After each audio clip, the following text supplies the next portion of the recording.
So ayan mga katulig, pupunta tayo ulit sa dagat. Bibigyan ko kayo ng malinaw na video ng dagat dito sa amin. Kasi malabo yung kanina eh. Ayan, shout out nga pala sa tatay ko at saka anak kong bunso. So ayan, babalik tayo sa dagat kasi malabo yung kanina eh. Pagmamalaki ko lang sa inyo yung Batuhan. Kung bakit tinawag nga palang, puting trivia lang kung bakit tinawag na Barangay Kabatuhan to. Kasi hindi naman sa kung ano pa man eh, kaya siya tinawag literally na Barangay Kabatuhan kasi mabato. So ipapakita ko sa inyo yung ebidensya na kung bakit tinawag tong Kabatuhan. Meaning, mabato. Kaya, tingnan nyo.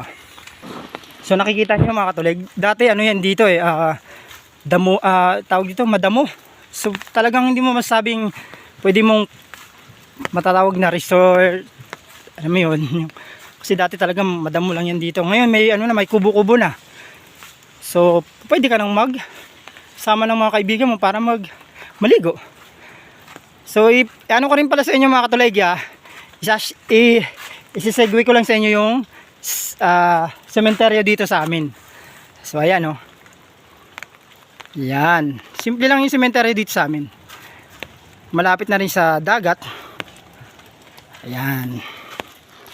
So pasensya na mga katulig kung magalaw yung ano ko, video ko kasi naglalakad kasi ako eh. Shoutout nga pala kay Nika Rodriguez Montibon. So pakipalo nyo naman po ng ano niya, ng page niya po, ano na rin, pakipasyalan na rin po ng channel niya. So ayan po, eto po ang ebidensya kung bakit tinawag na Barangay Kabatuhan. Yung kaninang nauna kasi medyo parang mahamog.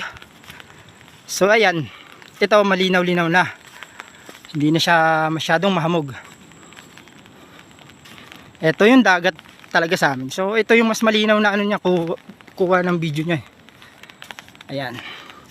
Shoutout nga pala sa kabrad ko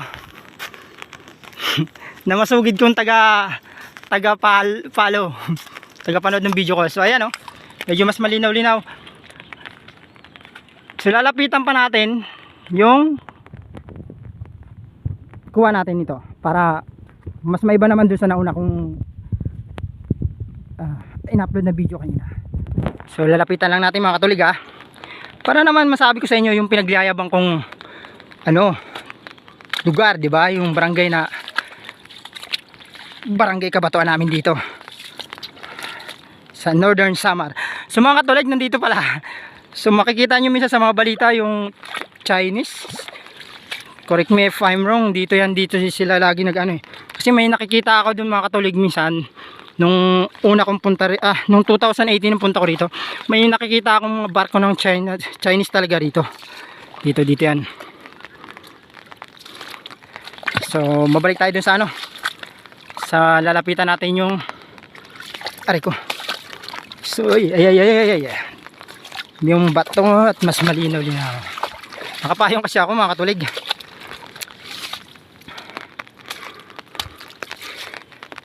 Shoutout nga pala kay Kagulong, pati doon sa aking aray ko sa aking pinsana si Nika Rodriguez Montibon. Ayun, shoutout ko lang ulit. So ayan oh, yun.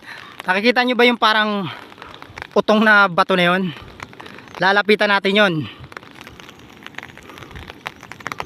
So ayun nga mga katulig, palapit na nga tayo dun sa bato na parang utong.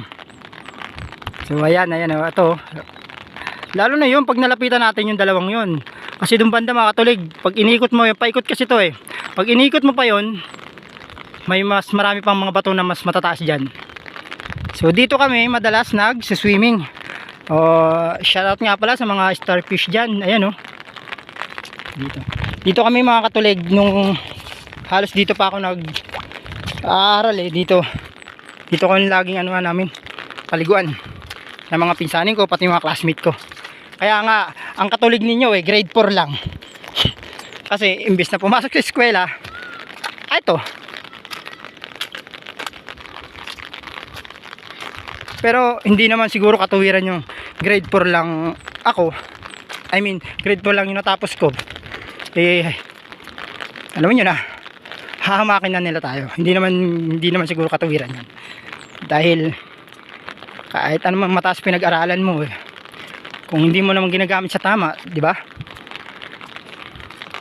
So ayan mga katulig, medyo hinahapo na ako, hinihingal na ako. Ayan, mas medyo malapit-lapit na video niya. Di ba maganda mga katulig? Maganda yan. Ito yung isa pang malaki Ayan. Ayun yung parang itong medyo malayo-layo pa. Pero mukhang mapapasubo ata ako sa sinabi ko sa inyong lalapitan natin yan. Dito kami Alam nyo mga katulig, kung alam nyo yung tinatawag na sulo, yung pag sa gabi, madaling araw, siguro yun, mga madaling araw, pag ano nga daw, low tide.